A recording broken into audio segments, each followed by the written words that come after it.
Okay, hi there. My name's Kieran Hanley. I'm going to show you a very quick tutorial as to how to hopefully effectively set up a Google Classroom and set some tasks for some students. To get into Google Classroom, I've just typed in classroom.google.com and this page comes up here.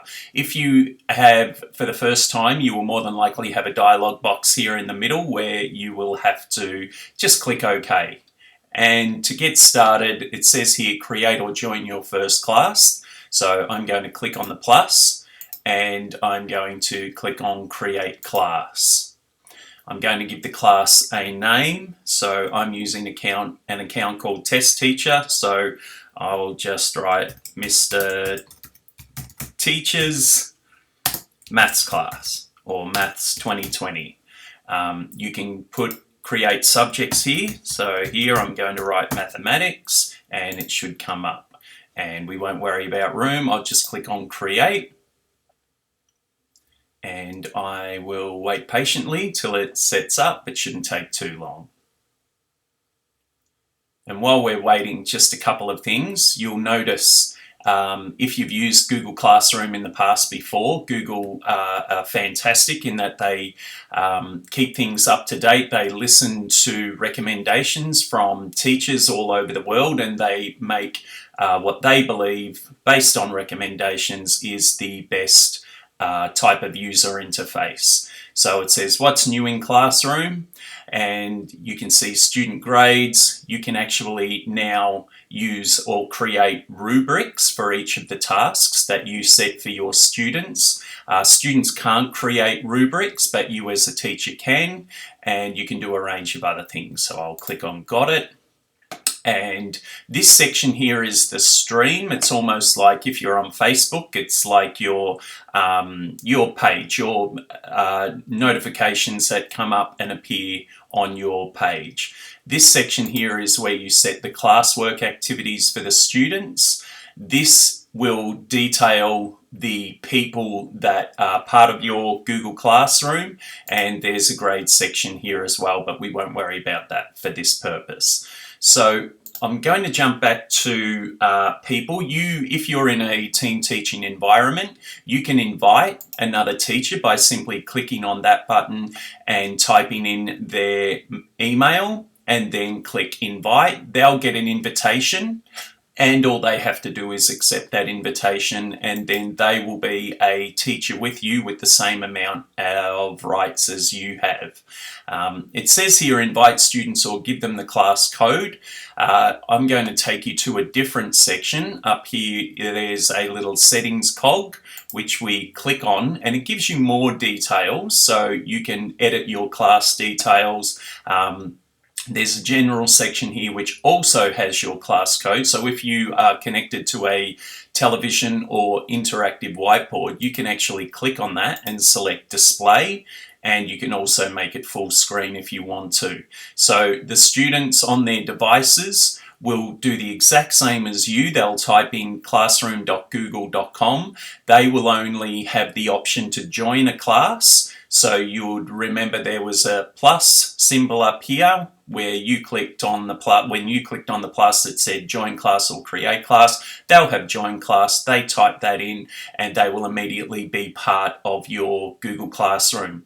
My recommendation to you is that you don't invite students. If you invite students and you typically don't want your students to be using their Google Gmail account, the only way you can invite them to join the classroom is to, when you send them an invite, they will receive a link in their Google Mail account. So again, if you don't want them using Gmail, a lot of teachers don't, you simply put this code up on the TV whiteboard or just write it on your whiteboard and get the students to enter it. This section here is quite important. I always select this drop down and change it to only teachers can post or comment. By doing that, it stops the students from going in and putting a whole range of comments underneath each of the tasks that you post. However, given light of current circumstances, you may like the students to be able to actually put in some comments, and that way, if they have queries or concerns, or they need a little bit of assistance, you may want that as an option. If that is the case, simply leave it as students can post and comment. And that will probably do for now. So I'm going to click on save. It will save the details, and now I'm going to go back to classwork and quickly show you how to create assignments, questions, and a range of other things. So of course, we click on create, and I was going to say Google are fantastic in the sense that their user interfaces are really quite straightforward. If you want to add something, of course they have the add symbol there.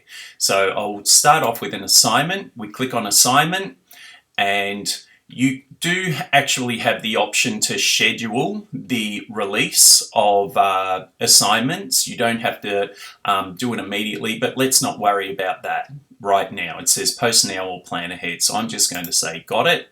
I'll give the assignment a title, and we may call it, let's say, place value with decimals and fractions.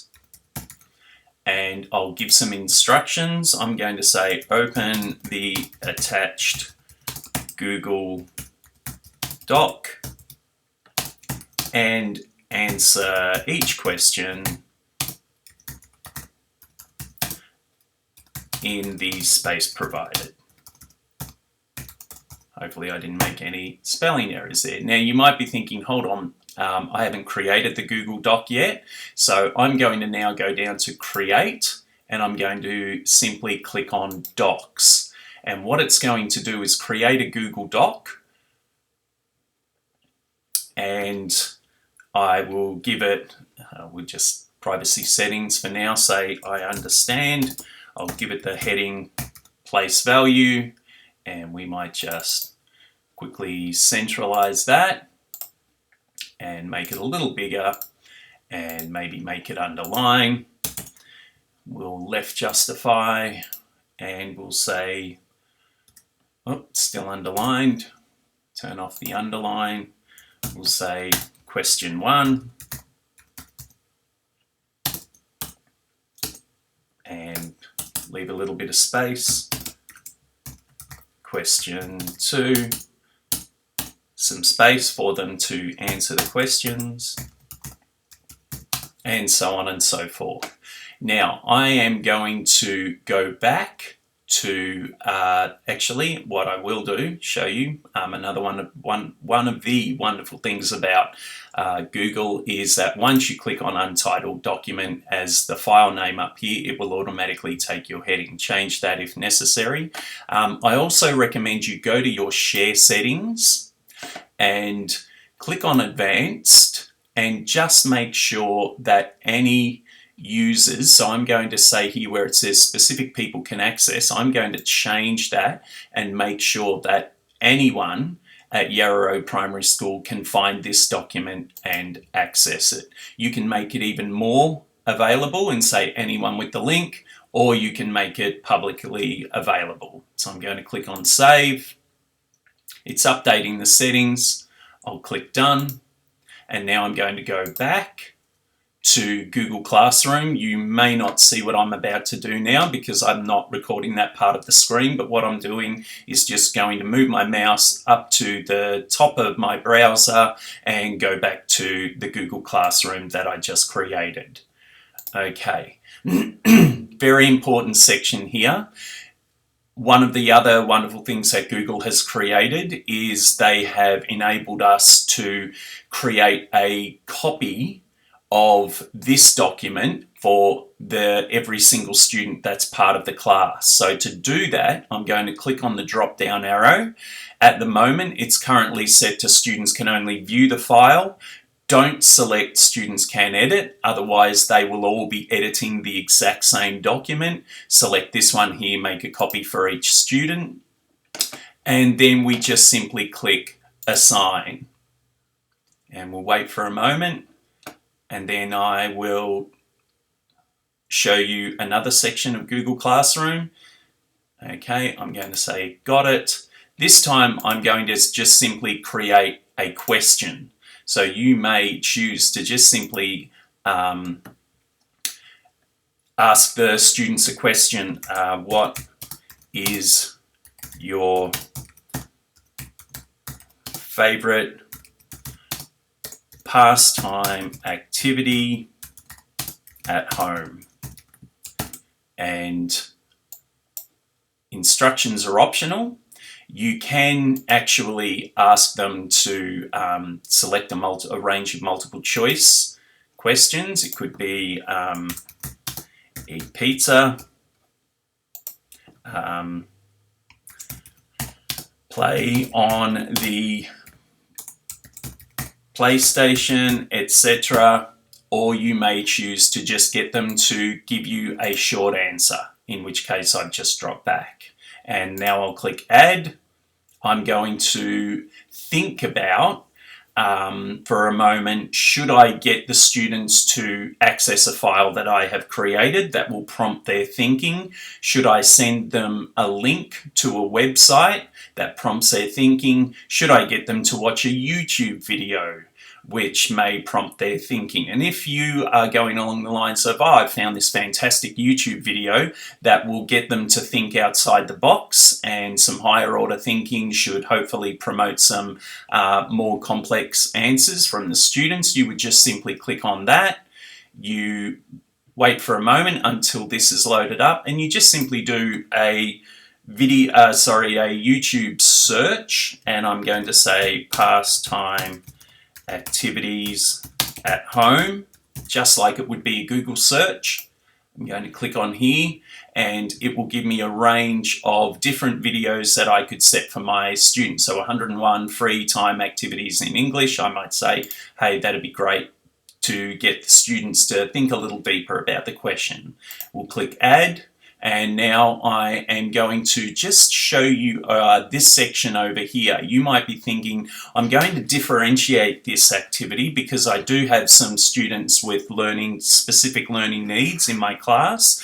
And to prompt their thinking, I'm going to keep it very straightforward and simple. You might be thinking, well, actually, this is quite a complex video example, and I want to get this activity to be focused on some accelerated learners.